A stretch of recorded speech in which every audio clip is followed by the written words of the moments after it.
What's happening, guys? Well, today we're on a mission. Our mission is to get from home to Frisco. And in Frisco, we're going to meet Mrs.Stacey, who is working in the mountains, and we're going to stay in her hotel room tonight, and then we're going to continue our ride on Saturday. So you guys have been briefed on the mission. This is not going to be a single trail ride. This is going to be me linking a whole bunch of trails and possibly trying out some pass roads on, you guessed it, the Africa Twin. So, I'm at Cheeseman Reservoir, which you guys can see through there. I don't want to show you guys too much of what you've already seen, and you've already seen a lot of what I'm about to cover, so we'll probably pick up here in a little bit. But I wanted to show you guys something. Check these babies out. Yeah! Mitas E-07s, brand new, just wearing them in. And here's the front. Beauty, right? Yes, sir. So they are a 50/50 tire. However, the reason that I chose these over the K60 Scouts, the Hide Now, is because they don't have the center lug here. You can see there's a brake. So that's going to give me a lot better traction in this super loosey-goosey pea gravel. So that's why I got those. You might also notice chain guard's gone. You might also notice stupid rubber things on the pegs are gone. I still want wider pegs. But this isn't about upgrades. This is just showing you guys what I've done so far. And we're gonna take this baby out for a ride today. We're already, I'd say, about 55 miles in. But I'll catch up with you guys on the road.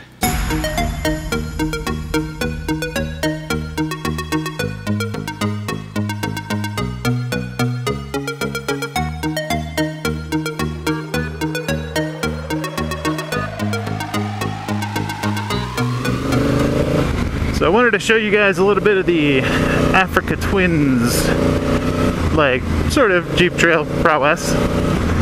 I mean, it's like almost like riding a quad. Second gear, 30 miles an hour. Super comfortable seat. I can tell that the tires that I'm running are not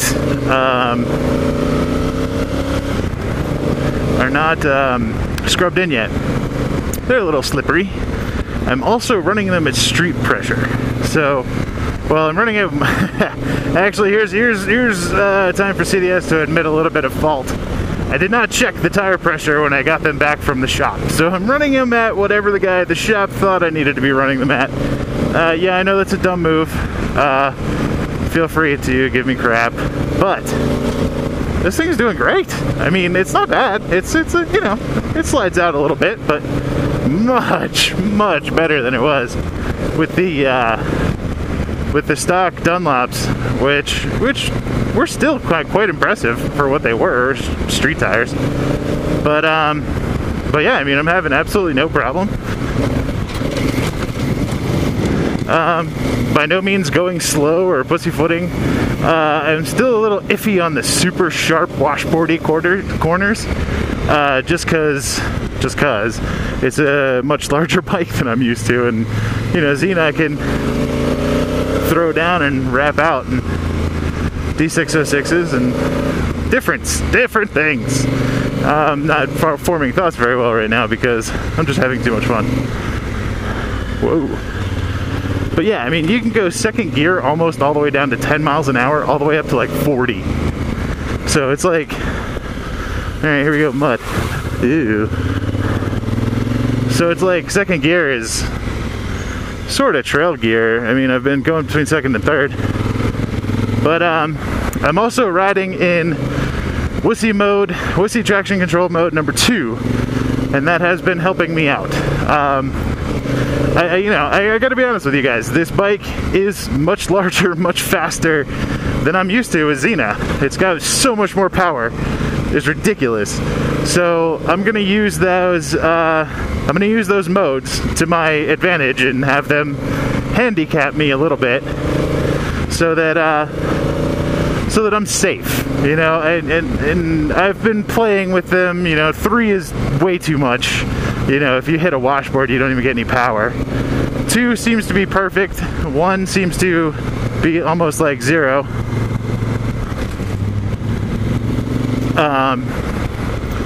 So yeah, we're playing with 2 right now. I just stopped back there and I shut the bike off while I was getting the camera ready, and I forgot to turn the ABS off. So yeah, I'm just gonna ride with it on. I was doing a little bit of brake testing before, but I'm gonna do a whole video on that. Here we go, something a little nasty. See, it's just like riding Zenith, and this is 3rd gear. Whoa, we might have just got air.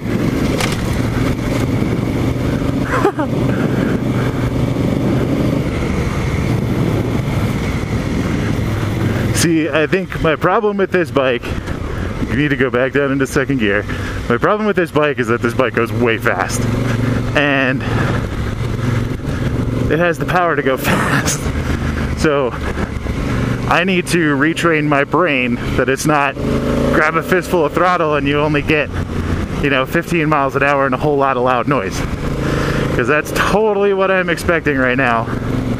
And that's not what I'm getting. I'm getting a cool growl and going 40, 45 miles an hour, where I don't think I am. Like, my perception of speed is just, it's affected by this bike. I have already caught myself doing 90 on the highway several times, and not on purpose. I'm not trying to ride like a dick or anything, but it's just happening, and I don't mean to. So I'm gonna run back up here for you guys. This is the pass. I forget what the name is, but it gets a little gnar. I thought I'd see what this baby could do. Gets a little bit gnarly up here. And I just found a spot which was all sand back there where I pulled off on the side of the trail. And yeah, this bike is heavy and it has a lot of power because it immediately sunk and started digging. So that's a note for myself.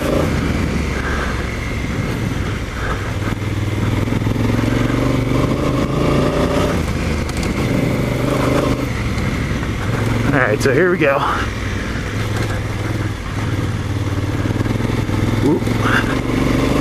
Get a little sideways.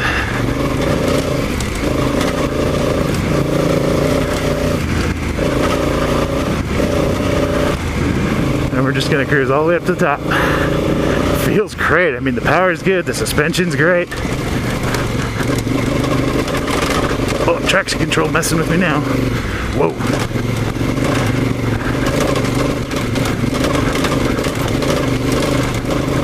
Alright, so that's the top of the gnarly part. So yeah, traction controls did start messing with me there. I did not like that. It was not, the bike wasn't doing what I was telling it to do, which was spin the tire and go faster. It didn't do that. It instead killed the power and almost like made me lurch forward, which is not what I want to do. So yeah, there's something to think about. Now the cool thing is you can change the traction control on the fly. So I could have changed that while I was riding, but I haven't trained myself to do that yet. I will be working on that skill, which is a new skill appropriate to this bike. Alright guys, well, we're giving her a test. She's loving it.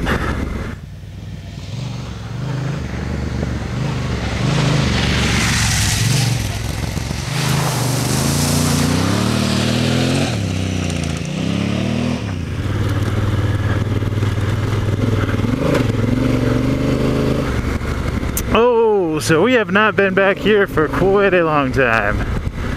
Miss.Stacey and I came back here ages ago. And we found this spot. And I'm just gonna hope not to get myself into trouble. These are legit trails. These are OHV. They should be pretty easy, hopefully. like I said, have not been up here in a while.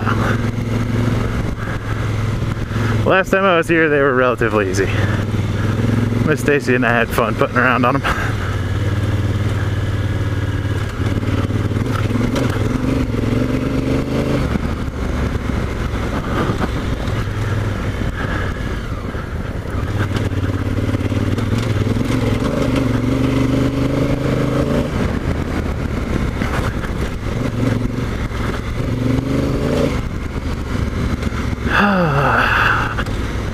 But there should be a really pretty vista off around one side.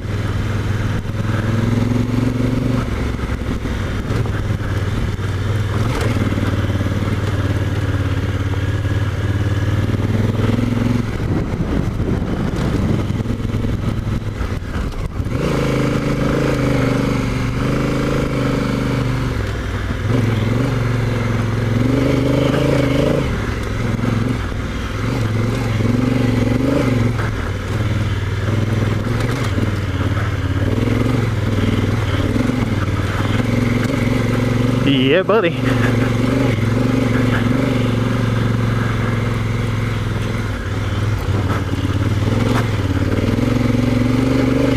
Get up there, girl.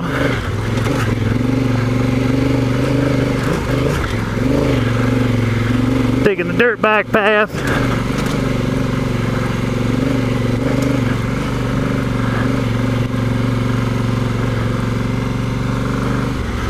Couple of people up here camping.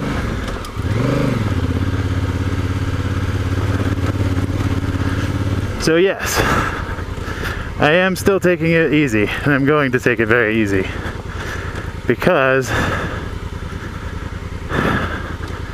I don't want to fall. I don't want to break my bike because I don't have crash bars yet, and I do not want those to be famous last words. So, sorry guys, we're gonna take it easy, but here you can see I'm on trails. Super wussy traction control mode number 2 still. And she's just cruising. She's got a squeaky front brake. I have been in some major dust today, so that probably makes sense. Here. Yeah, no drama, as the motovlogger would say. The motovlogger. I would say This hill, I remember, is kind of crappy. So we're just gonna take our time and scrub in our new tires. Sounds like a plan, Stan. Actually, it's not that bad. If I was unseen, I'd be like 3rd gear, brapping. Ooh, a little bit of a rock there. See, it's weird for me not being able to see the tire. No, I believe we need to go this way. It's weird for me not being able to see the tire. Yeah, this is it. Alright.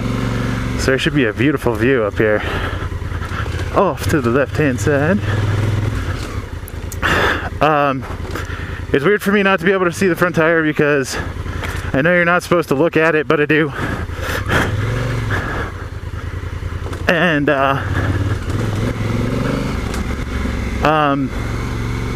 like I go really close to rocks. Like I'll go right in between a set of rocks that are as wide as the tire, and that's weird for me on this because you can't see the tire, so I don't know where it is or how wide it is.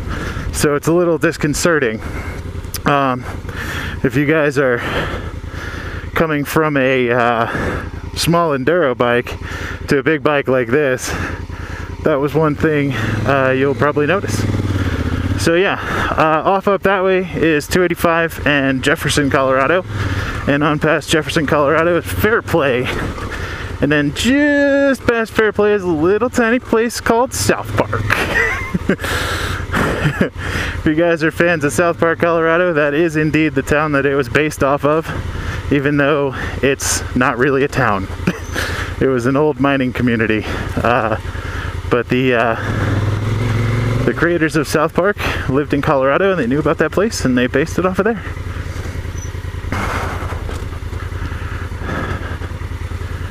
Oh yeah. So I know you guys want to see me do some super gnarly stuff on this thing. I know, I've heard you all. Every single one of you. And you know, I didn't buy this bike to do super gnarly stuff, so I'm gonna be honest with you. I didn't buy this bike to do super gnarly stuff. I bought this bike to go touring and ride fire roads and easy trails like this. So you're probably not gonna see this bike ever do red cone. That was never even a thought in my head when I was signing the paperwork for it. So I'm sorry, but that's just not why the purpose that I bought this bike for. So yeah, if you're expecting to see adventure touring, some sweet fire road rides and stuff like that, you're not going to be disappointed. So that's the reason I got the 50/50 tires, even though they're a little more dirt biased. Yeah, so that's I mean the hard truth there. That's the honest truth. So I mean, I occasionally do dumb things, so you never know. I could possibly do a dumb thing at some point. Oops, just looking for neutral. There we go. So I could possibly do a dumb thing at some point and take this on something I shouldn't. But I'm not going to do that, and I'm not going to plan to do that until at least I am super duper familiar and comfortable with how this thing rides off-road. It's, you know, though I say it is a lot like Xena, it is a lot different. A lot different. It's a huge jump in the size of bike and the power that it has.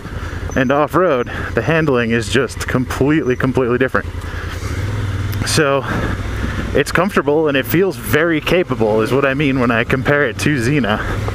And I'm like, thing feels great, you know, it certainly does. And I can stand up on it.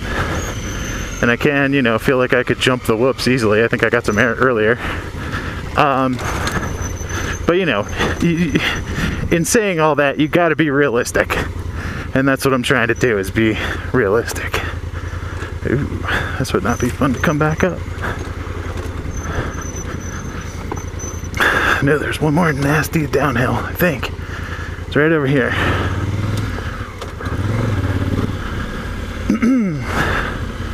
But as always, we'll just coast right on down it. Because that's what these bikes are made to do. I mean, they handle so freaking well. So there's a little loose sand. I feel as though in the, how many have we done so far? 98.3 miles that we've done today, that I've done today, I should say.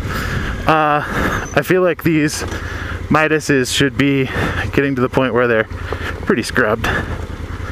And a lot of that's been on dirt, forest roads, and I've been kicking the butt end out and getting all kinds of sideways and whatnot, and just having a good old time. So I don't know. Can you guys tell me exactly how long does it take for a tire to scrub in? Or is there, you know, I assume that every single tire is different. But is there a feeling that you guys have? I know on Xena with the D606s, which I've had several pairs of now, I can tell when the tire's scrubbed in when the sidewalls start sticking, so I can ride on the side of stuff like this and not slide back down to the bottom. Now, this bike does not have, these tires do not have super knobalicious sidewalls like the D606. The side knobs is what I'm saying. So I don't really expect this thing to stick nearly as well as Xena, but it does have some, so I don't expect it to be awful either. I'm gonna stand up for you guys, but I'm not gonna lose my head either. So there you go, stand up shift. Let's have a little fun through here. So yeah, as I was saying, you know, I don't expect these tires to be D606s because they're not. But I expect them to work decently well because they are more off-road biased than a lot of the other 50/50 tires. Whoa, those are big bumps. And I have stuff on the back.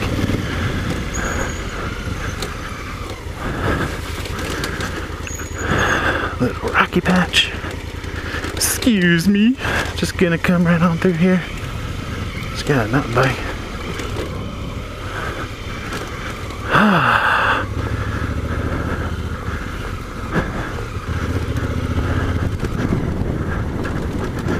Alright.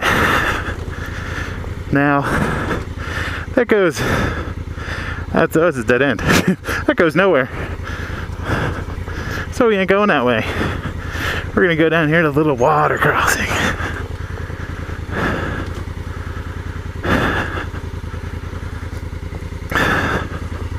Man, I am full from dinner. Little water crossing.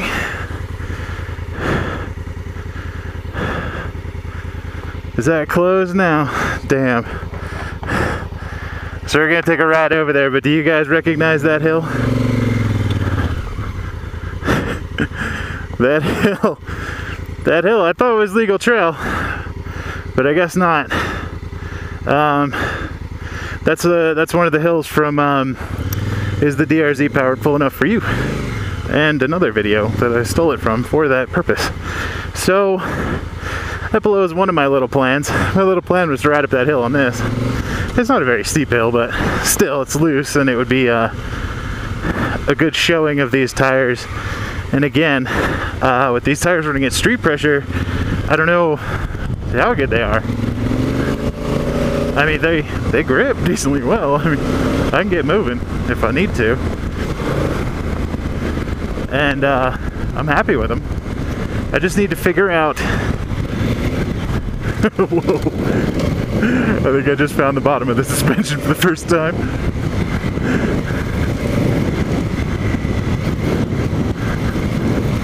That was a big bump, and I let it over it. I didn't actually try to jump it. I stood up, or jumped up to let the suspension have a break. But okay, back to my question. What do you guys do for these big bikes? What do you do tire pressure wise? I think the back tire on this is at like 40, and I think the front tire is at like 32, which is ridiculously high for trail riding. I know that, but I don't know what to go down to. And also, I need recommendations on flipping tire pressure while riding, because this is going to be a tour bike. What do you guys do aside from like a little hand pump? Is there some like newfangled awesome thing to use? Like some type of CO2 canister or something. I don't know. I think Hermit has one of those, but I don't know what they are and what they're good for. Are they good for slight adjustments in tire pressure, or are they just one shot and you're done? So you guys let me know. And I am going to chop the hell out of this because I've been talking for a long time. Isn't this pretty? Next stop on our journey, Boreas Pass. Boreas Pass. Oh shoot. A little bit of muddy mud. No problem. No problem for the E-07. No problem. I'm actually intentionally going to go into this one. No problem. Didn't even budge.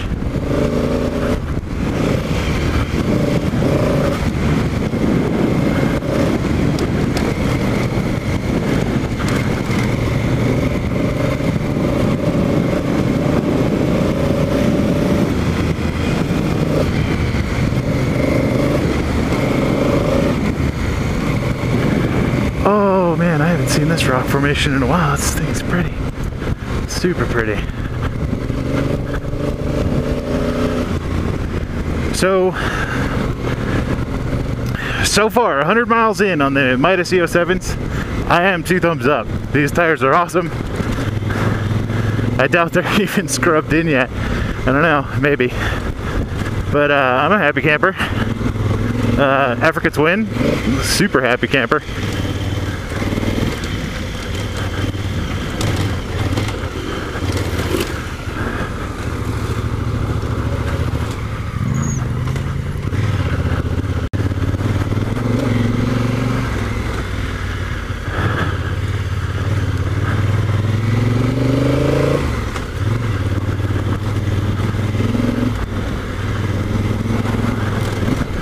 It's doing well with the rocks. Something's making a noise. It sounds like the chain slapping. You guys know anything about that? Anybody? Tell me a little bit about that chain slap.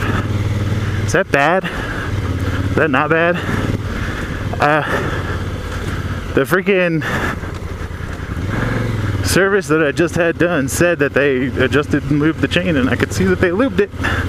And they had to have adjusted it because they took it off to put the tires on. Alright, so that trail has something cool on it, but not for this bike. At least not that I'm going to do yet. Maybe we may come back and do that trail on this bike because it wasn't too hard. Or maybe it's this one. It's one of those two. They might loop up to each other.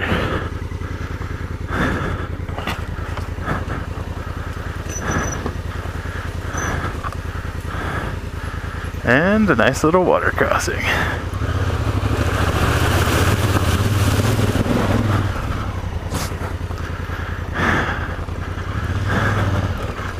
I don't know, maybe that one. Hell, I don't know. I'll have to go back and watch my own video because I don't know which one it was.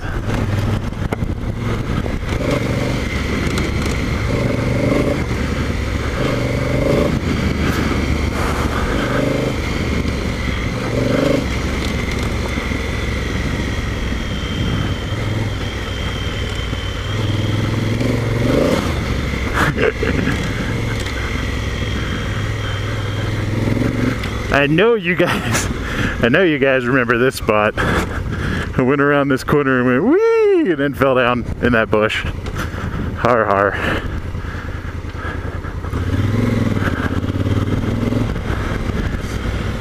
Yeah, I mean, unless you are literally crawling along, second gear seems to be the trail gear. Ooh, like right now. So here's some pretty rocky stuff, and it's just like the DRZ, man. Finds its footing and it goes. Wiggles around just like any other bike I've ever ridden, but just handles it. Every once in a while you can hear that wop, wop, wop, wop, wop, wop. Not the exhaust, but how it goes, like wop, wop, wop, wop. That's the traction control kicking in and taking away torque from the rear tire. So I've kind of, I'm getting used to not counting on the bike to pull me and being in my stance a little bit harder, like a little bit more rigid. Because with Xena, I just let the bike pull me and I know exactly what it's gonna do. But with that traction control kicking on and off, it's hard to tell when a rock or something is going to cause the back tire to spin, and then that pull isn't there, and you feel like you're going to go face first over the handlebars.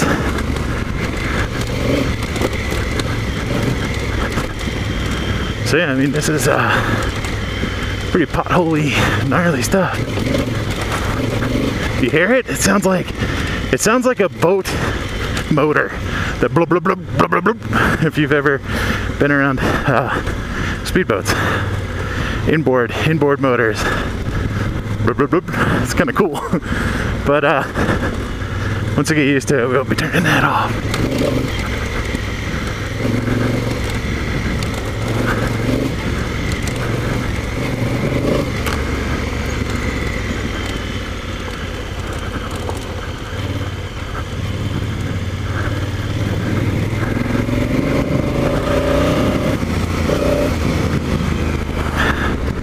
And there you have it.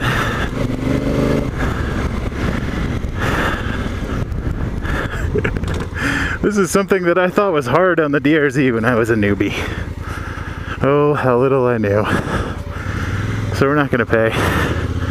We don't have any cash. Make sure my... Oh yeah, everything's still there. We'll catch y'all at Boreas.